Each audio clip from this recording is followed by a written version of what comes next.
오늘의 데일리 뉴스레터에 오신 것을 환영합니다. 1. 지금 이것들이 단 20분 만에 벌어집니다. 2. 북한의 도발에 비장의 수 꺼낸 한국. 김정은도 꼬리 내린 한국의 비밀병기. 3. 백령 앞바다 꽝. 중 어선 백척 아비규환. 한번 진실을 알아봅시다. 최근 미국의 한 군사 방송에서 제작된 한국 관련 영상이 큰 화제를 모으고 있습니다. 이 영상은 서방이 약해 보이는 북한을 가볍게 제거할 수 없는 이유를 세세하게 분석하고 설명하고 있습니다. 영상은 의외로 단단한 방어 체계를 구축하고 있는 북한에 대해 놀랍다는 반응을 미국 시청자들 사이에서 많이 얻었습니다. 이 영상에서는 사실상 제2차 한국 전쟁을 가정하고 그에 따른 시나리오를 제시하고 있으며, 이는 한국에게도 많은 교훈을 전해주고 있습니다.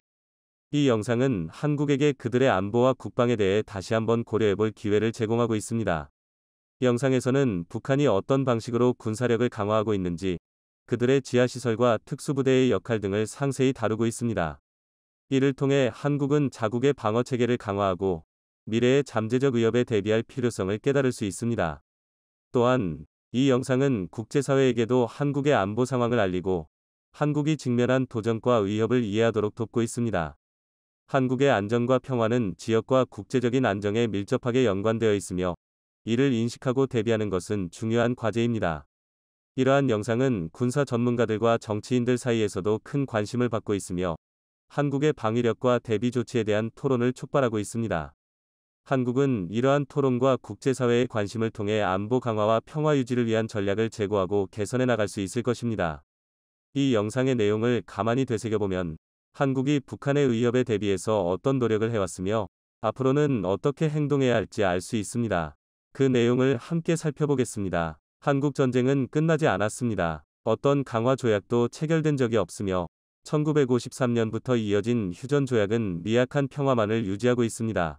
그리고 중무장한 한반도에서는 너무 많은 이해관계가 교차하기 때문에 지속되는 평화를 찾는 것은 모든 국제관계에서 가장 어려운 문제일 수 있습니다. 사실 한국의 교착 상태는 가까운 시일 내에 끝날 것 같지는 않습니다. 그것이 가장 현실적인 시나리오입니다. 만약 교착 상태가 어떻게든 끝나고 다시 전쟁이 발발한다면 미국과 한국의 지도자들은 어려운 문제에 직면하게 될 것이기 때문입니다. 북한은 침략이 거의 불가능하다는 것이죠.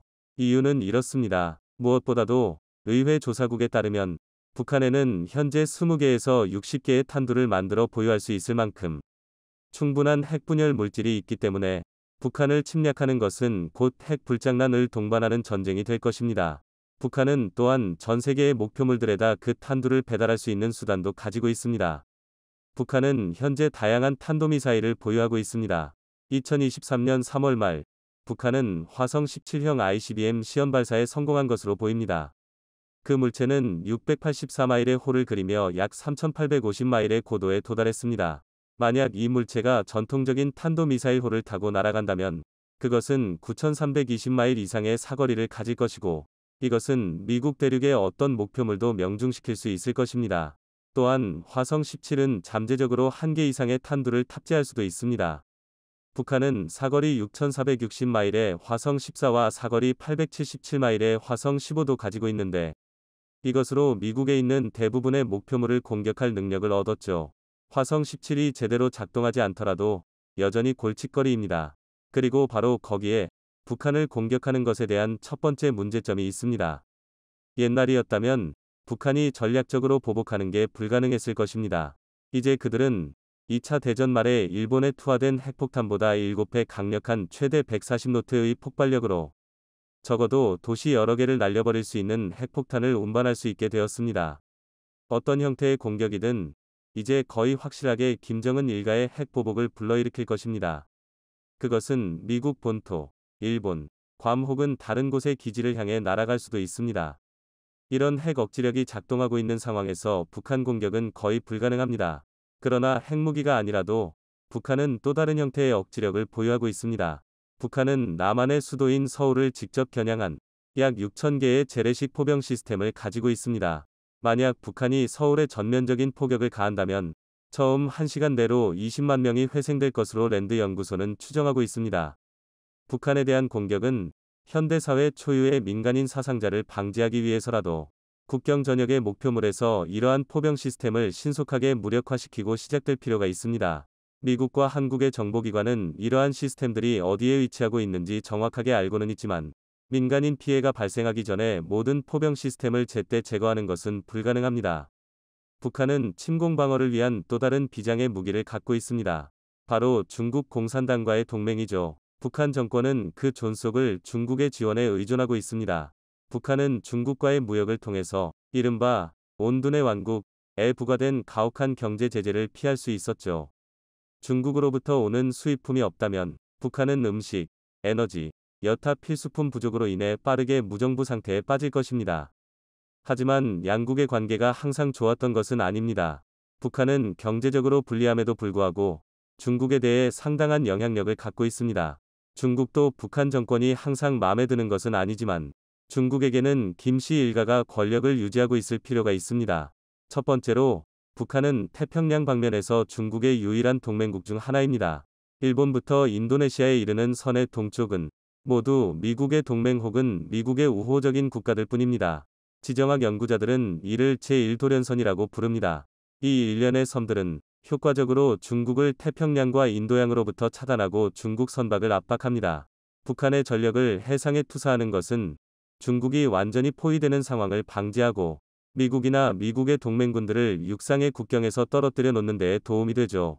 중국이 6월 25일 전쟁에 개입한 것도 그 육로상에 미군이 주둔할 가능성 때문이었습니다. 중국이 김씨 일가의 권력 유지를 지지하는 두 번째 이유는 북한의 체제가 불안정해지면 수백만 명의 난민들이 국경으로 밀려들어와 중국 본토에 혼란을 야기할 것이기 때문입니다. 중국 입장에서는 이 두 가지 시나리오만큼은 용납할 수가 없습니다. 그래서 결과적으로 북한을 공격하는 어떤 시나리오도 거의 확실하게 중국의 개입을 초래하게 됩니다. 한국 전쟁 때처럼 말이죠. 이런 이유들로 인해서 김씨 정권은 은둔의 왕국, 이 권력 유지에 있어서 안전한 방법이라고 여기는 것입니다. 이처럼 북한은 그 자체로 강력한 방어를 구축했다기보다는 적국에게 일정 이상의 피해를 강요하는 방식으로 스스로를 지키고 있습니다. 그냥 단순하게 군사력으로 밀고 들어가는 것으로는 이들을 제압할 수 없게 되어 있는 것이죠. 북한 공략을 어렵게 만드는 요소는 이뿐만이 아닙니다. 어떤 현실적인 시나리오에서도 북한을 공격하는 비용은 너무나도 높습니다.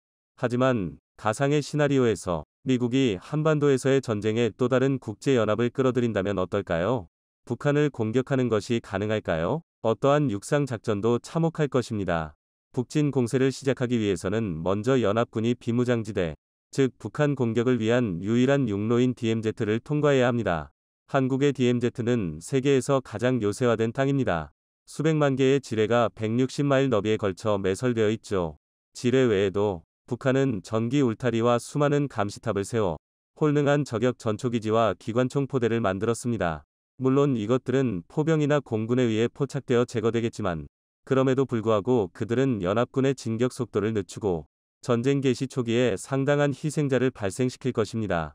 그 외에도 북한 자산 중에는 상대하기 쉽지 않은 것들이 있습니다. 정보당국은 DMZ 근처에 적어도 800개가량의 요새화된 벙커가 있으며 각각의 벙커는 1,500명에서 2,000명 사이의 군인들을 수용할 수 있는 것으로 추정하고 있습니다. 이것들은 훌륭한 집결지 역할을 할 것이고 물론 이 역시 결국에는 파괴되겠지만 훨씬 더 긴 시간을 끌 수 있고 사상자와 사회적 혼란을 늘릴 더 많은 여지를 줄 것입니다. 북한은 2020년 현재 약 120만 명에 달하는 세계에서 가장 큰 규모의 군대를 보유하고 있으며 그중 약 70%가 DMZ에서 50마일 이내에 있습니다. 해군과 공군 전력의 50%도 같은 범위 안에 있죠. DMZ 그 근처에 주둔하는 사람들이 모두 전투병은 아니겠지만 북한은 여전히 침략군의 화력을 집중하기 위해 짧고 좁은 범위 내에 엄청난 양의 전력을 모아두고 있습니다. 북한은 이제 공격하는 쪽이 감내해야만 하는 단거리, 중거리 탄도미사일 전력도 가지고 있습니다. 이 미사일들 중에서는 사정거리가 930에서 2795마일에 달하는 것도 있죠. 북한이 재래식 미사일만을 사용한다고 하더라도 이 미사일들은 일본에서 괌까지의 지역에 주둔한 미군에게 심각한 피해를 줄 수 있습니다. 북한은 이미 열병식에서만 해도 THAAD와 같은 미국 미사일 방어체계를 압도할 잠재력을 가진 탄도미사일을 보여주었습니다.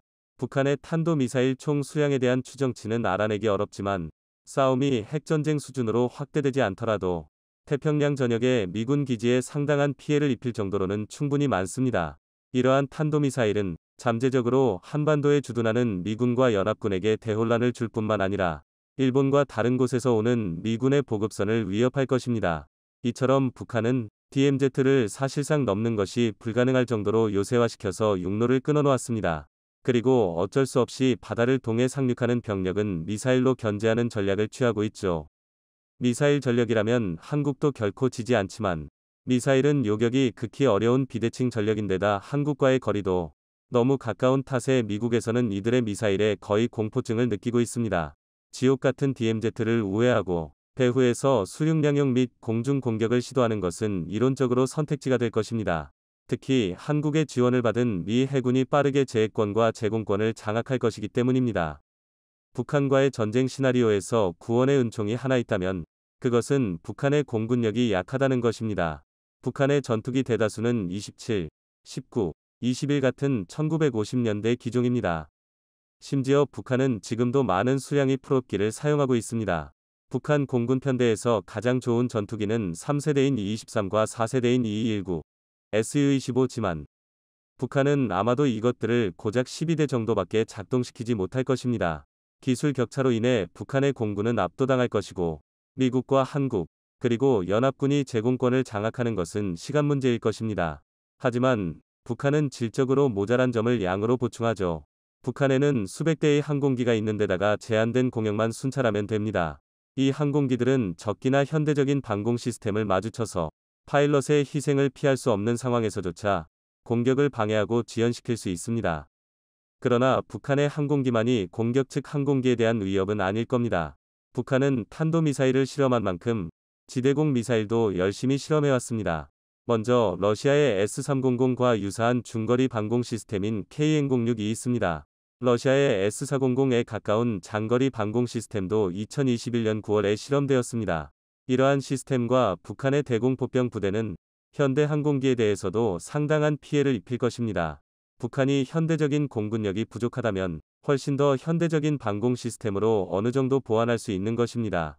다만 북한은 공군력에 투자할 여력이 없었던 나머지 다른 모든 부분을 들어막아 놓고도 공중을 내버려두는 실책을 저질렀습니다. 이제야 그 중요성을 깨닫고 뒤늦게 현대적인 방공 시스템을 개발 도입하고는 있지만 현대 항공기는 방공망에 대한 대비책도 나름대로 다 갖춰져 있죠. 한국의 육군 전력은 전 세계를 기준으로 놓고 보더라도 가공할 수준이지만 최근 들어 KF-21 등 공군 전력 확보에 한국이 열과 성을 쏟고 있는 것은 바로 이러한 북한의 약점 때문입니다. 현대전에서 제공권을 장악한다는 것은 곧 전장을 휘어잡는다는 것. 한국이 투자하고 있는 킬체인과 KF-21을 비롯한 뛰어난 공군력이 작동해서 북한의 비대칭 전력들을 조기에 제압하고 나면 그 뒤로는 한국의 본대라고 할 수 있는 막강한 육군이 밀고 들어가 순식간에 북한을 점령할 것입니다. 최근에 한국이 확보하기 위해 힘쓰고 있는 무기 분야들은 이런 전문가들의 예측과 시뮬레이션을 기반으로 하는 것입니다.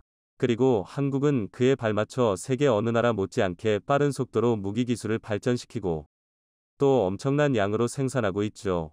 앞으로도 한국이 그 어느 나라도 넘볼 수 없는 전력을 손에 넣어서 동아시아의 평화의 쐐기가 될 수 있으면 좋겠습니다.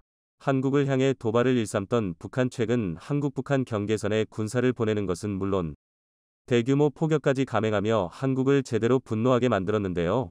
이에 한국에서는 전술핵 재배치 카드를 꺼내며 북한을 압박했습니다. 놀랍게도 북한은 위협을 무시하고 한국을 계속 무시했죠. 그런데 한국이 꺼낸 비장의 카드에 북한이 마침내 입을 다물었다고 합니다. 이제까지 비밀에 붙여진 한국의 무기가 공개되면서 북한도 더는 도발을 지속할 수 없었다고 하는데요. 북한을 겁먹게 만들고 조용하게 만든 한국의 비밀병기 대체 무엇인지 지금부터 자세하게 설명해드리겠습니다. 미치광이 전략의 복사판. 정진석 국민의힘 비상대책위원장은 북한이 최근 벌인 무자비한 도발을 간략하게 함축했습니다. 그의 말대로 북한이 한국에게 보인 것은 히스테리라고 해도 과언이 아닐 정도로 신경질적인 반응이었습니다. 한국과 합의한 9.19 군사합의를 무시하면서 대규모 포격을 감행한 것인데요. 강원도 철원에서 실시된 한미 포사격 훈련에 반발 북한은 군용기 10대를 출격, 군사합의상 비행금지구역에 북쪽 5km까지 바짝 붙여 의협 비행을 했습니다. 평양 순안 일대의 동해로 단거리 탄도미사일 SRBM 한 발을 발사, 동해와 서해를 향해 무분별한 방사포를 발사 170여 발에 이르는 포격을 감행한 것이죠. 한국 역시 즉각 반응하며 북한의 행위를 규탄 9.19 합의를 준수하라고 북한에게 경고 메시지를 보냈으나 북한은 390여 발이 포병 사격을 재차 감행, 동해상으로 90여 발, 서해 해주만 일대로 90여 발 서해장산 곧 서방 일대에서 210여 발을 쏘며 전방위 사격을 통해 한국을 위협했습니다. 9.19 군사합의는 지난 정권 때 김정은 정부와 맺은 합의로 군사분계선 일대에서 상대방을 겨냥한 위협적인 군사훈련 중단, 우발 충돌 방지를 위한 완충지대 설정을 골자로 하는 합의를 체결했습니다. 그러나 북한은 한국과 맺은 협정을 지킬 생각조차 하지 않고 바로 돌변하는 모습을 보인 것이죠. 애초부터 지킬 생각이 없었던 북한은 오히려 한국이 북한을 먼저 도발했다는 주장을 펼치며 황당한 논리를 내세웠죠. 물리적인 타격만이 아니라 사이버상에서도 북한은 타격을 이어갔습니다. 알고 보면 사이버 타격이 더 먼저 진행된 것으로 밝혀졌는데요. 한국 보안업체 이스트시큐리티가 이 사실을 고발한 것입니다. 이스트시큐리티는 사이버 위협 징후가 곳곳에서 포착되었다는 사실을 밝히며 북한 정찰총국이 이 모든 일의 배후에 있다고 주장했죠.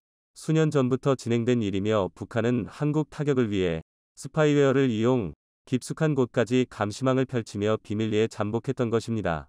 이스트시큐리티는 특히 방산업체를 대상으로 다양한 해킹 시도가 이뤄진 것이 발견되었다고 보고하며 이를 막기 위해서 방산업체들의 보안 중요성을 강조, 추가 피해를 막아야 할 것을 주문했죠. 주요 국방안보 전공 교수들도 침투 대상인 것으로 드러났습니다. 북한 해킹팀은 개인용 무료 전자우편 주소를 수집해 악성 파일을 교수에게 전달, 만일 무방비하게 그 파일을 교수가 열면 개인정보를 탈취하는 수법을 사용했다고 하는데요.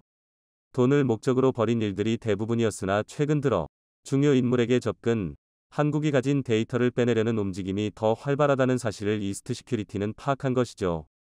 이런 해킹 시도를 막고 보안을 강화하기 위한 좋은 방법은 VPN을 적극적으로 사용하는 일입니다. 오늘 뉴스펙트럼 구독자분들을 위해 저희 채널에서 특별한 VPN 서비스를 소개하고자 합니다. 바로 서프샤크 VPN이 그 주인공이죠. 가상사설망 VPN을 설정해 이 망으로 데이터를 주고받으면 암호화된 정보를 함부로 탈취하는 것이 불가능한데요. 서프샤크 VPN은 보안에 있어 탁월한 기술력을 보유하고 있습니다. 특히 카페 와이파이처럼 무료 공용 와이파이를 이용할 경우가 많은 한국인들은 언제나 해킹 위협에 노출되어 있다고 해도 과언이 아닌 상황. 서프샤크 VPN은 이런 위험 상황을 사전에 예방할 수 있습니다. 그 밖에도 서프샤크 VPN을 사용하면 국가에서 차단된 웹사이트를 안전하게 이용할 수 있고 넷플릭스나 디즈니 플러스처럼 특정 국가에선 볼 수 없는 콘텐츠 서프샤크 VPN을 이용한다면 쉽게 볼 수 있죠.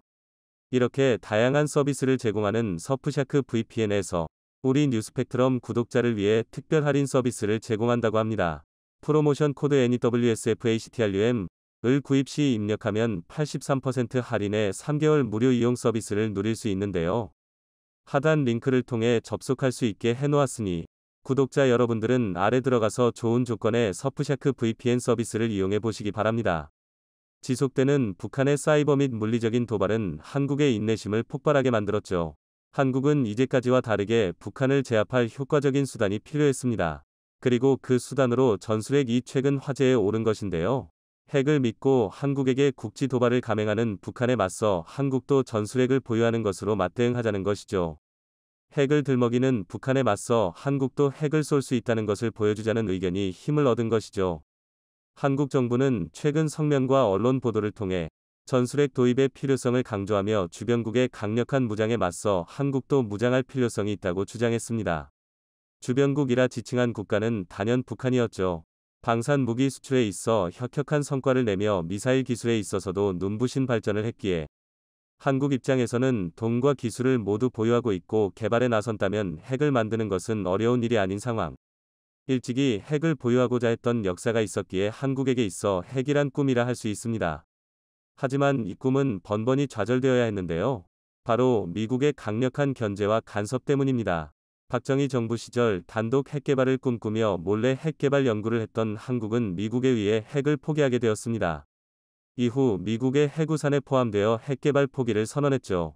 핵이라면 그 어떤 수단을 써서라도 다른 국가가 보유하지 못하게 막은 미국은 이 문제에 있어 단호했습니다. 그래서 핵에 대해 비핵화 이야기만 꺼낼 뿐 한국에 대해 핵을 주겠다는 이야기는 표면으로 드러나지 않았습니다. 그런데 최근 이러한 기조가 변화했다는 것이 알려졌는데요. 북한이 미사일 도발을 한창 하던 9월 중 한미 간 긴급회의가 열렸고 여기서 전술핵 재배치에 대한 이야기가 등장한 것입니다. 미국이 보유한 전술핵을 일정 기간 제한적으로 한반도 주변에 배치, 확장 억제력을 강화하자는 제안이었죠. 특정 위치와 무기 수량까지 논의되었을 정도로 이 논의는 급물살을 타기 시작했습니다. 미국의 반응 역시 그전의 반대 기조와는 달랐습니다.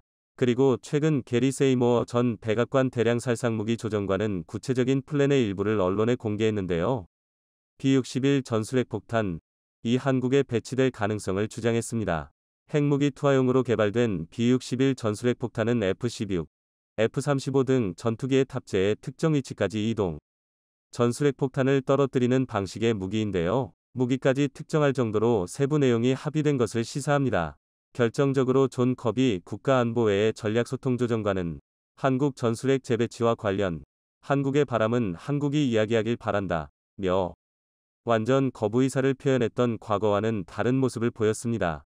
기존과는 다르게 핵과 관련 협상 테이블을 열 수 있다는 자세였습니다. 북한은 이러한 움직임에 코웃음을 치며 도발을 멈출 생각이 없었죠. 오히려 미국과 한국을 동시에 비난하기에 바빴는데요. 그러나 이러한 비웃음도 잠시 북한 쪽으로 충격적인 소식이 전해집니다.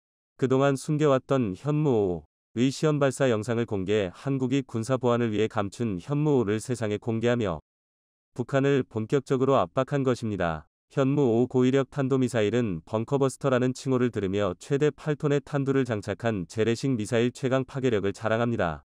지하 100m보다 더 깊은 갱도의 표적을 파괴할 수 있어 설사 북한군이 어디에 숨어있든 요격할 수 있다는 평가를 들었죠. 그러나 현무5는 개발이 진행되고 있다는 것만 알려졌을 뿐 어디까지 개발되었는지, 그리고 파괴력 수준에서 실제로 알려진 수준을 자랑하는지에 대해 비밀에 붙여졌습니다. 혹자는 허세라는 평가를 하며 현무5에 대해 저평가를 남기기도 했죠. 군사 전문가들 사이에서도 현무5가 모습을 드러내는 것은 5년 뒤라고 얘기할 정도로 실현하기 어려울 것이라 전망했습니다. 그런데 한국 정부가 갑작스럽게 현무5 발사 영상을 공개하면서 개발이 거의 마무리 단계라는 것을 공개한 것이죠. 북한 입장에서도 갑작스러운 한국의 현무5 공개에 당혹감을 감추지 못했다고 합니다. 그리고 더 무서운 가능성에 북한은 전율했다고 하는데요. 바로 핵탄두를 탑재한 현무5가 북한을 강타할 수도 있다는 사실이었습니다. 알려진 것과 다르게 B-61 핵폭탄이 아니라 현무5의 핵탄두를 실어 북한을 공격할 수도 있다는 가능성에 사로잡힌 것이죠. 미국의 태도 변화와 전술핵과 관련한 한국 정부의 강경한 태도 역시 이를 뒷받침하는 상황. 핵만 믿던 북한 입장에서는 상상도 하기 싫은 시나리오에 직면한 것이죠. 또 한 번 포격을 가하려던 북한은 현무5를 공개한 한국에 놀라 포격을 잠시 중지했다고 합니다. 아나무인의 모습을 보인 북한의 콧대를 단번에 꺾으며 한국의 강력함을 보여주었는데요. 과연 한국은 이번엔 비로소 미국의 도움을 받아 핵무기를 손에 넣을 수 있을까요? 한국이 핵무기를 보유해 더 이상 북한은 물론이고 중국과 일본의 견제에서도 벗어날 수 있길 기원해보겠습니다. 최근 북한의 도발이 나날이 심해지고 있습니다. 북한은 중국 당대회가 끝나자마자 또다시 한반도의 긴장감을 조성하기 시작했는데요. 지난 24일 북한 선박 한 척이 서해 북방 경계선 NLL을 침범하여 우리 해군 함정이 대응 사격에 나서는 등 일촉즉발의 상황이 벌어지기도 했습니다. 이 와중에 중국 불법 어선의 서해 NLL 침범 역시 계속해서 이어지고 있습니다. 군사 전문가들은 북한과 중국이 민간 선박으로 의장한 채 한국군의 대응 태세를 떠보기 위해 의도적으로 기획했을 것이라 분석하고 있는데요. 이는 북한에게 불리하게 그어진 NLL을 무력화하려는 의도이며 핵 실험과 국지 도발 수준을 넘어 향후 국지전, 전면전 위협으로 전개될 수 있다는 것을 암시하는 내용이라는 주장까지 제기되고 있습니다. 또한 최근 다소 안정적으로 보였던 추세 역시 다시 위기가 서서히 고조되고 있다고 판단했는데요. 한국은 육해공군이 미군 해양경찰과 함께 24일부터 나흘간 대규모 서해 합동훈련에 돌입하는 등 미국과의 동맹을 더욱 견고히 하며 이에 맞서고 있습니다. 한편 미국은 죽음의 백조라 불리는 비일비 폭격기로 북한을 정조준한 채 북한에 직접적인 경고 신호를 보내고 있는데요. 존 커비 백악관 국가안보회의 대변인은 지난 24일 북한의 도발 행위에 책임을 물을 것이라며 엄중히 경고하기도 했습니다. 그 자세한 내용 알아보도록 하겠습니다.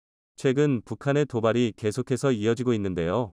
북한은 중국 당대회가 끝나자마자 또다시 한반도의 긴장감을 조성하기 시작했습니다.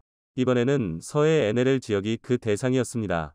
지난 24일 새벽, 북한 상선 한 척이 서해 NLL 지역을 침범해 우리 군의 경고 사격을 받고 물러갔다고 합니다. 합동참모본부에 따르면 24일 새벽 3시 42분쯤 서해 백령도 서북방 27km 부근에서 북한 상선 한 척이 NLL을 침범해 우리 군이 경고통신과 경고사격으로 퇴거 조치했다고 하는데요. 우리 군은 해당 선박이 NLL을 넘은 행위를 침범으로 보고 그 경위를 파악하고 있습니다. 어이없게도 북한은 우리 군의 경고사격에 방사포 사격으로 맞대응했는데요. 이에 대해 북한은 남한 함정이 서해 해상 군사분계선을 침범한 것이라고 주장하고 나섰습니다. 북한군 총참모부는 대변인 명의 발표에서 24일 새벽 남한 2함대 소속 호위함이 선박 단속을 구실로 백령도 서북쪽 해상에서 해상 군사분계선을 침범해 경고사격을 했다며 이에 북한군 총참모부는 서부전선 해안방어부대들의 감시와 대응 태세를 철저히 갖추도록 지시하고 24일 새벽 5시 15분 룡령군 일대에서 방위 270도 방향으로 열발이 위협 경고 사격을 했다고 밝혔습니다.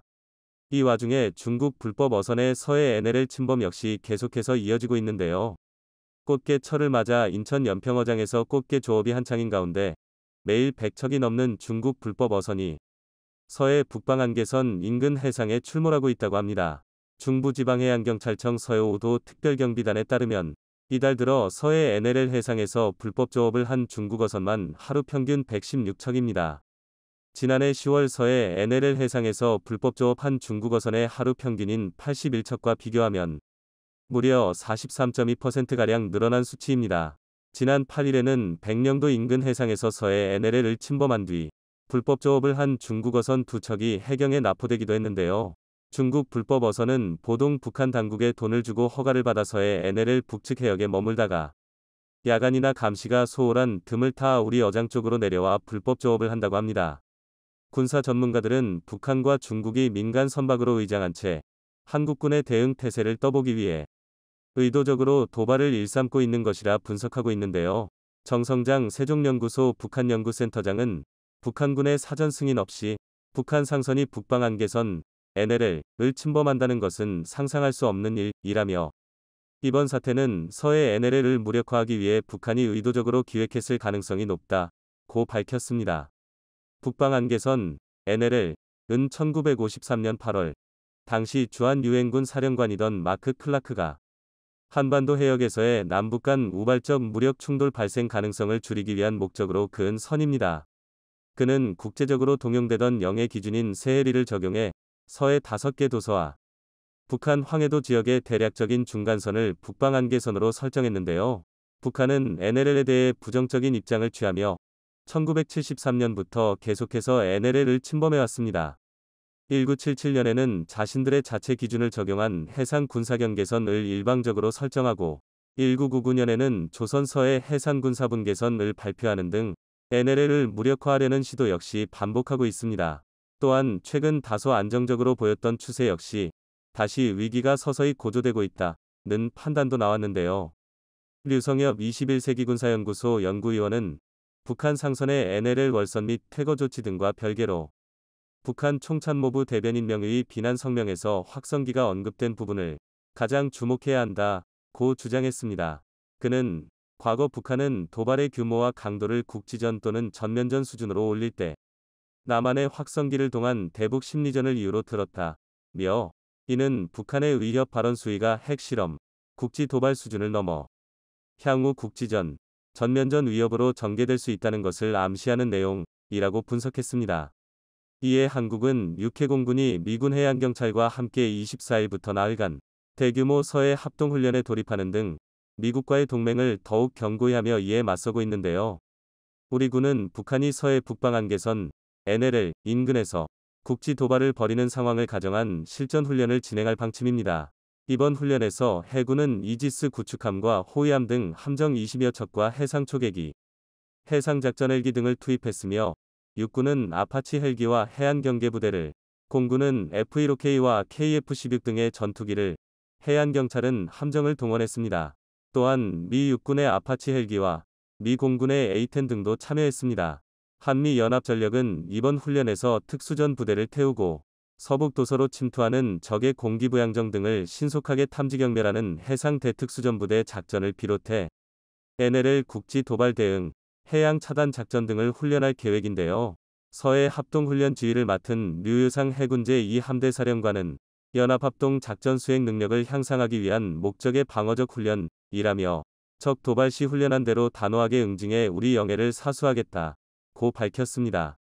한편 미국은 죽음의 백조라 불리는 B-1B 폭격기로 북한을 정조준한 채 북한에 직접적인 경고 신호를 보내고 있습니다.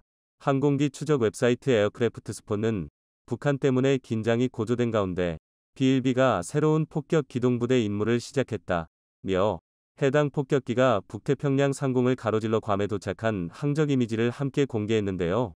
B-1B는 미군이 B-52 폭격기를 대체하기 위한 목적에서 개발한 초음속 전략 폭격기로 1986년에 실전 배치됐으며 현재 B-52, B-2와 함께 미국의 3대 전략 폭격기로 꼽힙니다. 모양이 백조를 연상시켜 죽음의 백조란 별명을 가지고 있죠. B-1B는 마하 1.25, 즉 시속 1530km의 속도로 비행할 수 있어 괌 기지에서 이륙 후 2시간 남짓이면 한반도 상공에 전개될 수 있습니다. 길이는 44.5m, 최대 항공거리는 12,000km이며 최대 4명이 탑승할 수 있습니다. 현재 운용 중인 기체의 경우 핵폭탄 탑재 기능은 제거되어 있고 B-52 폭격기의 2배에 이르는 60톤 상당의 폭탄을 실을 수 있는데요. 기체 내부에 34톤, 외부에 23톤의 폭탄을 장착할 수 있으며 고도 60m 초저공 비행과 고속으로 적의 레이더망을 피할 수 있습니다. B-1B는 지난 2017년 9월 F-15 전투기의 호위를 받으며 북한 동해의 국제공역을 비행한 적도 있습니다. 북한의 6차 핵실험과 중거리 탄도미사일 IRBM 시험 발사, 김정은 노동당 위원장의 추가 도발 등에 대응하기 위해 의협 비행을 가한 것이었죠. 미군은 올해 6월에도 북한의 핵실험 징후가 포착되자 B-1B를 괌에 배치한 적이 있는데요. 당시 B-1B는 동해와 동중국해 일대 상공에서 일본 항공자위대 소속 전투기와 함께 편대비행 훈련을 하기도 했습니다. 군사 전문가들 사이에선 이번 B-1B 폭격기의 괌 전진 배치를 두고 제7차 핵실험 준비를 마친 북한을 향한 경고 메시지 란 해석이 나오고 있습니다. 지난 24일 미국은 북한이 7차 핵실험 준비를 마쳤다며 동맹국들과의 긴밀한 협조 속에 모든 비상사태에 대비하고 있다고 밝혔는데요. 쫑기비 백악관 국가안보회의 대변인은 북한은 언제든지 7차 핵실험을 감행할 수 있다며 김정은이 정확히 무슨 생각인지 모르겠지만 동맹국과 긴밀하게 북한의 도발 행위에 책임을 물을 것이라고 엄중히 경고했습니다. 또한 그는 북한에 대한 정보 역량을 개선하는 작업을 해갈 것이며 한반도와 미국의 안보 자산을 보호하기 위한 방위 역량과 자원을 확보하는 것도 분명히 할 것이라며 이는 한국 및 일본과 양자 및 3자 공조를 증진하는 것도 포함한다고 밝혔습니다. 한편 네드 프라이스 미 국무부 대변인은 이날 정례 브리핑에서 우리는 북한 도발에 대응하기 위해 장단기적으로 우리의 군사준비 태세를 적절히 조정할 준비가 돼 있고 동맹국 방어를 위해 방어와 억제력을 강화하는 것도 필요하다고 밝혔는데요. 또한 그는 북한의 북방한 개선, NLL 침범과 관련하여 동맹국 방어를 위한 확정 억제를 더욱 강화하고 있다고 답했습니다. 중단거리 미사일 발사와 공군기 시위 비행 등으로 긴장감을 높여오던 북한이 이번에는 서해 NLL 지역까지 도발 범위를 확대한 만큼 추가 긴장 조성 행위가 이어지지는 않을지 우려될 수밖에 없는데요. 모쪼록 외교와 대화 등 평화로운 방법을 통해 이 문제가 해결될 수 있길 바랍니다.